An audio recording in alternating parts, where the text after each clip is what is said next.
In the last lecture, we looked at a vector path.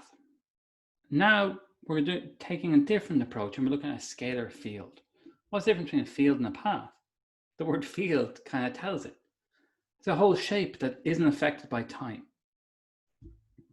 So we've looked at the path, which is a function of time. And now we're looking at the vector path. Now we're at a scalar path or scalar field, actually. And what we have is X, Y, and Z describe a shape. No time. That's so important. Think of the first one with respect to time. The next one has no time. So we have our scalar field. So this maps or dimensions, or to the n dimensions to one dimension, or to be 3 dimensions to 1 dimension, 4 dimensions to 1 dimension. So the example I said in the other lecture is, think if you're told the map of Ireland and function gives you the height of the mountain at that location in Ireland. Okay. So here we have a nice graph. We have our XY axis, and then we have our F axis. So we know at every point of XY, the gradient, the height you're at. Yeah? That's the shape we have. So now, how does differentiation become a part of this? We've done partial derivatives. Now we see the application of them. So here's me, the same picture as above, but I've just flattened it. And the color tells you where it's taller, smaller, so blue is lower, and the brighter colors are higher. I use these kind of plots all the time. This is actually from a paper I've written. This is the electrical activity of a scalp. So what you see here is that's a little nose, little ears. And what we have is activity at different areas. Yeah. So here we have loads of activity. Here we have negativity. It's just electrical activity, but it's a way of getting a snapshot. We've seen these pictures before all the time. So that's what they are. So these two things, they're the same. They're just representation the same way. Here we have a color bar that says blue is lower, brighter colors are higher. Another kind of shape that looks a bit like a seat. Very quickly, you can make interesting shapes. Once again, these are the same things, except now you go, oh, now I understand there's a gradient of this. There's a color change. If we're in the classroom, I said, think of that. The right-hand side is the wall. So this area would be the wall, and this would be the radiator. It's warmer here, and it gets colder further away from the radiator, for example. And now we take differentiation of their scalar field. Yeah, we can differentiate with respect to x and y. As many functions as we have, we can differentiate with respect to.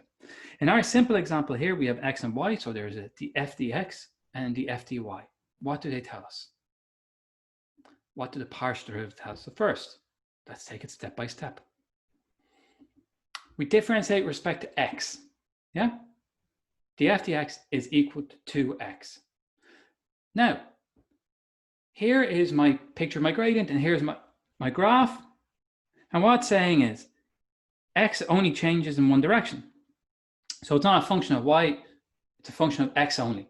There's no interaction between the two. Yeah. So the higher up in x, the higher the derivative. The more negative x, the more negative derivative. Yeah. Very straightforward. What about y? Here's our y derivative. So that's our x derivative telling us derivative in the x direction. These are y derivative telling us derivative in the y direction. Looks very similar going down. Yeah.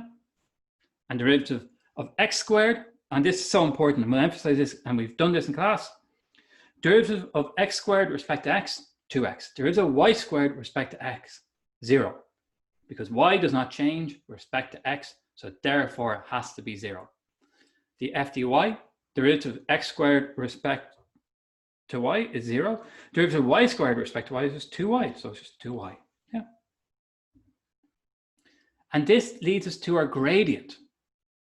So here we took them separately. We have derivative in the x direction and derivative in the y direction. But that's very separated. We actually want the two together. We want to have the shape together. Yeah. And so now we have this gradient. And this gradient is going to come up again and again. What it is derivative in the x direction times the I vector, which is the x direction vector, derivative in the y direction times the j vector. Yeah. And so the gradient of scalar field is a vector because it tells you the x direction it's going and the y direction it's going. Yeah. Picture you're on top of a mountain. Yeah. It's very sharp to go straight down, but you can loop your way around then because you know the gradient, you know the rate of change. Yeah. So in our example, x squared plus y squared, the derivative of that, or gradient, is 2xi, 2yi. So now you have a vector field that describes it. Yeah. And if you give it a point, so a point x is equal to 1, y is equal to -1, you can say what the vector from that point will be. Yeah. So once again, it's converting a shape into vectors because a vector is the rate of change. The rate of change from the point you're at to the next point. Yeah. It tells you, okay, if I'm standing at the top of the hill, I'm running down. Yeah. In 3 dimensions, it's very straightforward. 3-dimensional. Now, you differentiate with respect to x. So derivative of 3zx respect to x is just 2z. Derivative of x squared respect to x is x squared, and derivative of y squared respect to x is 0. So derivative in the x direction is 3z plus 2x. What does that mean? How can the derivative of x have a z? Because there's a relationship between how high you are and the rate of change you go down. This makes sense. This can happen unless you live in a perfectly flat world. The y direction, now here is the example that it just stays the same. Derivative of 3zx with respect to y is just 0. Derivative of x squared with respect to y is just 0. And derivative of y squared with respect to y is just 2y. So that's fine. Yeah. And lastly, derivative with respect to z. Derivative of 3zx with respect to z is just 3x. Derivative of x squared with respect to z is 0. Y squared is 0. What does that mean? Df dz is equal to 3x. It means that there's a relationship between how high you are z with respect to how far you are on the x-axis. That's what it's saying. So the 3D gradient, now you have df dy, df dz, all times the ijk. Yeah? So here we have our example, and our gradient is just putting in those values. And so at a point 1 minus 4, 2, we can find the directional gradient in 3 dimensions. This is a bit like finding the slope at a point. Yeah? But instead in 3 dimensions, you find the plane at a point.